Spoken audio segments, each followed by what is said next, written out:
Quelle est la place du livre de jeunesse dans la littérature gabonaise? Mieux, quelle peut être sa contribution dans l'éducation des enfants? À cette problématique, les férus de la littérature ont tenté d'apporter des réponses au cours de la rentrée littéraire tenue ce vendredi à Libreville. Sur la place publique, les livres de jeunesse ne sont pas, même au niveau des écoles, ne sont pas totalement rentrés dans le programme scolaire. Lorsqu'on demande un livre de contes, on donne toujours un livre de contes qui vient d'ailleurs.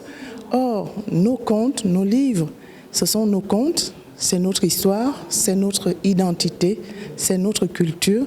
Donc, quand plus d'écrivains se lanceront dans le livre de jeunesse, c'est notre culture qui gagne. La littérature de jeunesse éveille l'enfant à la lecture, à la découverte et sur plusieurs autres activités. Ce type de littérature a donc un double enjeu. Quand un enfant sait lire très tôt, il est très éveillé, il ne répète pas de classe, il survole le primaire.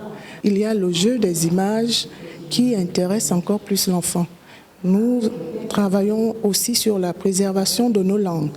Nous avons là un livre en bakaningi qui est traduit en français. L'enfant découvrira donc le livre en français et quand le bakaningi sortira, les parents ou les enfants iront découvrir, même s'ils ne savent pas lire la langue, mais ils verront déjà comment la langue se construit.